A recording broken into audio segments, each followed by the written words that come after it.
back to today's Family Connection Point. Today we're in Proverbs chapter 3, verses 19 through 26. And what we're looking at is how a good picture, an accurate picture of who God is, can lead to confidence and peace in our life. In fact, the writer today says that when you see God in all of his majesty, in creation, in his glory, you can actually rest, and it can bring restful sleep. You don't have to worry. It can be sweet sleep.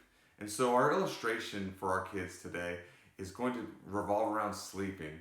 And I'm going to ask them, hey, do you guys ever have restless sleep? And I know they do. Sometimes they'll have a bad dream or they won't be able to sleep, and they'll come downstairs and they'll shake us awake, and they'll say, Mom, Dad, I had a bad dream.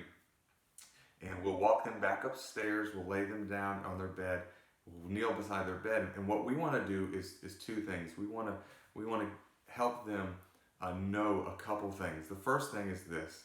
We want them to know that Mom and Dad are here for them. And so we say, Mom and Dad are here for you. We love you. But the greater thing that we want them to know is that God is here for you.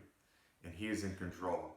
And he's watching over you tonight. And you see, knowing who God is allows us to rest with that thought. The fact that God, the God of the universe, who watches over his creation, who spun all things into existence, who sustains all things, is the same one who is watching over our children at night. And so there's nothing to fear. And that's really what's said here in this passage. You see, it says that in God's wisdom, he founded the earth. He made the heavens. He even makes the clouds produce moisture, which will replenish the earth.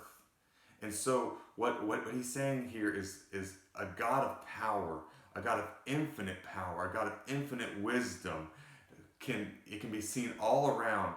Just look outside, his power and his majesty.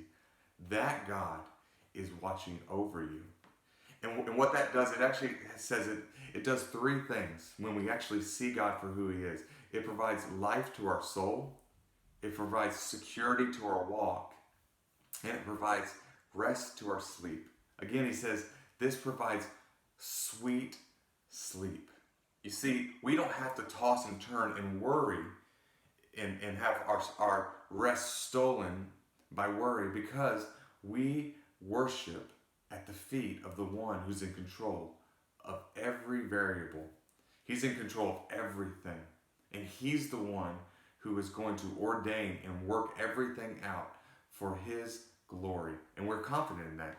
But sometimes we need to remind ourselves of that.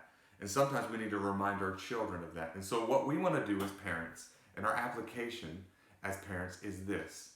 We want to tell them that when they are restless, when they're having a hard time sleeping, look outside. Think about what's outside. Think about the power and the majesty of God. Look to the heavens and see the stars, and think that the guy who spun all of this into existence and who is sustaining it is the one who is watching over us. And because of that, we can rest. We don't have to worry. It doesn't have to steal our joy or our sleep. We can rest in the security of knowing who God is. And that is our lesson for today. I hope that was helpful. I'll see you tomorrow.